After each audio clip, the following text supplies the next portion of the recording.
السلام علیکم ورحمۃ اللہ وبرکاتہ۔ ایک بھائی کچھ عرصہ پہلے ملے، جو پہلے تبلیغی بھائی تھے، تو وہ اہل حدیث ہو گئے۔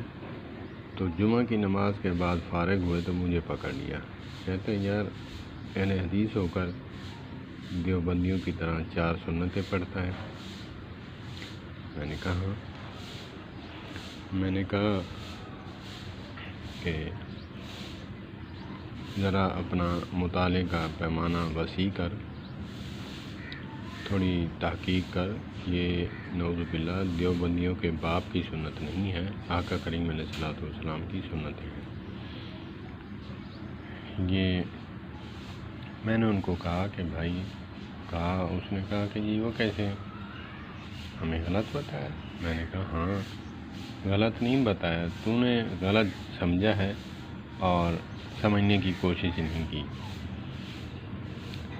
کہا بتاؤ کیسے؟ میں نے کہا بات یہ ہے کہ میں بھی اس تحقیق کے جنگل میں پھر رہا تھا، مارا تو میرا ہاتھ پکڑا میرے ایک کزن مولانا عبد المنان عصری صاحب حفظہ اللہ تعالیٰ نے۔ میرے کزن بھی ہیں، میرے ماموں کے بیٹے مولانا مفتی سراج احمد نور اللہ مرکزہ کے بیٹے۔ میں نے ان سے پوچھا، میں نے کہا جی حضرت بات یہ ہے کہ بات تو دین کی ہے، مجھے ایک مسئلہ بتائیں کہ جو مؤکدہ سنتیں ہیں جمعہ کے بعد 2 ہیں یا 4 ہیں؟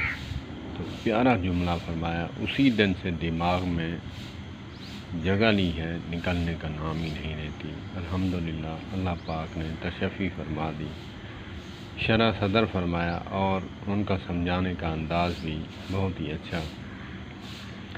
وہ فرماتے ہیں کہ آقا کریم علیہ الصلوۃ والسلام جب بقیہ سنتیں جمعہ کے بعد پڑھتے، گھر جا کر پڑھتے تب 2 پڑھتے، اور جب مسجد میں پڑھتے تو 4 پڑھتے، مسئلہ حل ہو گیا۔ تو میں نے اسے بتایا، میں نے کہا کہ تحقیق کا جو سلسلہ ہے، تو پھر وہ چلا گیا۔ اللہ پاک میرے کزن مولانا عبد المنان حفظہ اللہ تعالیٰ کو صحت والی لمبی زندگی عطا فرمائے، اور اللہ پاک ان کے علم و عمل میں برکت عطا فرمائے۔ تو اسی طرح ہے کہ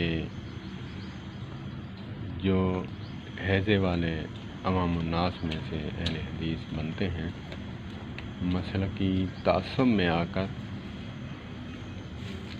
وہ پھر ایسے ہی ہے۔ ہم تو اتنا تک کہتے تھے کہ یہ جو ہے جمعہ کے بعد یہ 4 سنتیں پڑھتے ہیں، کیونکہ دیہات میں ان کا جمعہ نہیں ہوتا، تو اسی لیے یہ 4 سنتیں پڑھتے ہیں۔